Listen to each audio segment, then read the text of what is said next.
அதுக்கு நான் பேசுறது. இந்த வேலையில நான் வந்து சில பேருக்கு நன்றி சொல்றேன். ஏன்னா நான் 10 மாசமா இந்த சுற்றுலா சாப்பிட்டு பணமாயிட்டேன். இந்த ஜூலியட் இருக்காங்க, அவங்க நன்றி சொல்லணும். சகோதரர் வின்சென்ட் அவருக்கு நன்றி சொல்லணும். அப்புறம் நம்ம துவன் அவருக்கு நன்றி சொல்லணும். இன்டர்நேஷனல் தலைமைத்துவத்தில் கூட நான் நன்றி சொல்லணும். ஏன்னா எனக்கு வந்து ஒரு வருஷத்துக்கு முன்ன வந்து எனக்கு த்ரோட்ல கேன்சர்னு சொல்லிட்டாங்க. அப்ப என்னால பேச முடியாது. நான் வந்து ஒரு மெம்போ பார்லிமெண்ட் ஆஃபீஸரா இருக்கேன். என்னோட வேலையை பேசுறது தான். என்னால பேச முடியாது. நான் பேசுறது விளங்காது. இன்னைக்கு கொஞ்சம் தொண்டை கட்டியிருக்கேன். ஸோ அந்த காலகட்டத்தில் நான் போய் பயோப்சி செய்யும் போது அவங்க என்ன சொன்னாங்கன்னா, என் த்ரோட்ல வந்து கேன்சர் வந்து தேர்ட் லெவல் நிற்குது, தொண்டையை வெட்டியணும்னு சொல்லிட்டாங்க. வெட்டணும்னா அந்த ஒர்க்கர் கால் எடுத்து வீசுவாங்க. நான் குணமாகனா கூட என்னால் பேச முடியாது. ஸோ நம்ம அந்த காலகட்டத்தில் தான் வந்து டாக்டர்கிட்ட பேசணும். நீங்கள் எனக்கு ஒரு வேற சாய்ஸ் கொடுங்க, பிபி கீமோவோ ரேடியோ அந்த மாதிரி கொடுங்கன்னு அவங்க சொன்னாங்க. சாய்ஸ் இதை வெட்டணும்னு சொல்லிட்டாங்க. அந்த காலகட்டத்தில் நான் ஹாஸ்பிட்டல் ஓடி ஒரு 8 மாசமா ஒரு நிர்வாகத்தில் வந்து ஒரு மூலிகை வேண்டி சாப்பிட்டோம். அது சரியான முறையில் எனக்கு கொப்பா பண்ணல. ஒரு நாள் நான் ஏப்ரல் 29 நான் மயக்கப்பட்டு விட்டேன். என்னை ஹாஸ்பிட்டல் கொண்டு போனாங்க. ஐசியூவில் 2 நாள் இல்லை.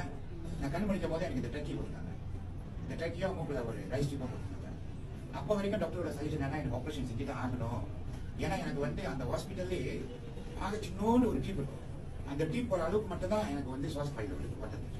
அதில் தான் எனக்கு ஆக்சிஜன் தான் கொடுத்துருக்காங்க. ஸோ என்னால் அப்போ பேச முடியாது, யாருமே பேச முடியாது. அப்படி அழைச்சிட்டு தான் பேசணும். அந்த காலகட்டத்தில் தான் அந்த ஒரு டைமில் தான் 8ஆம் தேதி 3வது மாதம் நான் இந்த ஷூட் சாப்பிட ஆரம்பித்தேன். அப்போ ஹாஸ்பிட்டல் இருக்கும்போது கூட அந்த டியூப்ல போட்டு நான் குடிச்சிட்டு.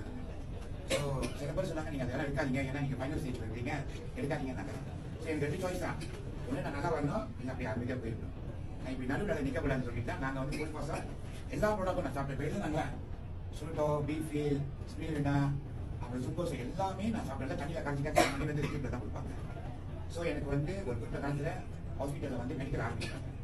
எனக்கு வந்து 3 சைக்கிள் ஆஃப் கீமோ கொடுத்தாங்க. ஸோ 3 சைக்கிள் கீமோனா ஒரு கீமோ வந்து 5 நாள். எனக்கு ஒரு நாளைக்கு 22 ஹவர் கீமோ எடுப்போம். ஸோ இது வந்து ரொம்ப கடுமையான ஒரு காலகட்டம். ஒரு ஜென்ம விடுதி கூட அந்த வாட்டி வரணும்னு எதிர்பார்க்க மாட்டேன்.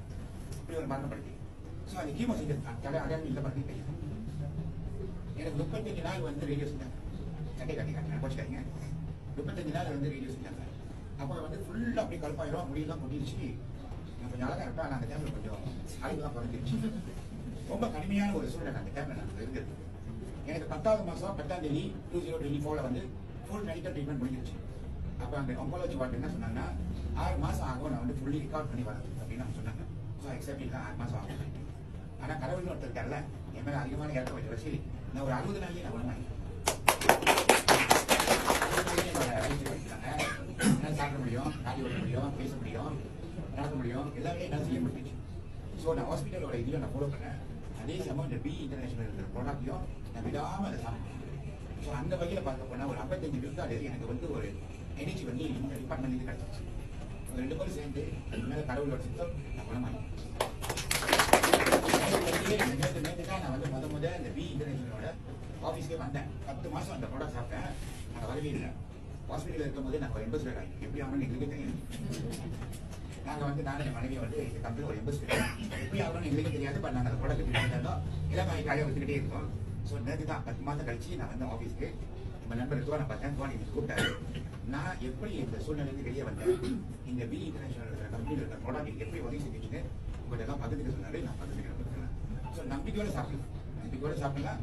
எல்லாம் உங்களோட எண்ணங்கள் தான். எந்த ஒரு கவலை இல்லாமல் சாப்பிடலாம். ஏன்னா நான் உயிரை வந்துட்டேன். என்னோட உயிர் என்கிட்ட திருப்பி வந்துருச்சு. இல்லைங்களா, எந்த ஒரு தயக்கம் இல்லாமல் நீங்கள் அந்த ப்ராடக்டை சாப்பிடலாம். மேற்கொண்டு ஏதாவது நான் பாருங்க, நான் வந்து அந்த அதோட பேண்ட் சாக்ஸு டிஷர்ட் அந்த காஃப் எல்லாமே கம்ப்ளீட்டாக போட்டுருக்கேன். ஒரு ஃபுட் சிஸ்டமில் நான் ஹாஸ்பிட்டல் பண்ணிருக்கேன்.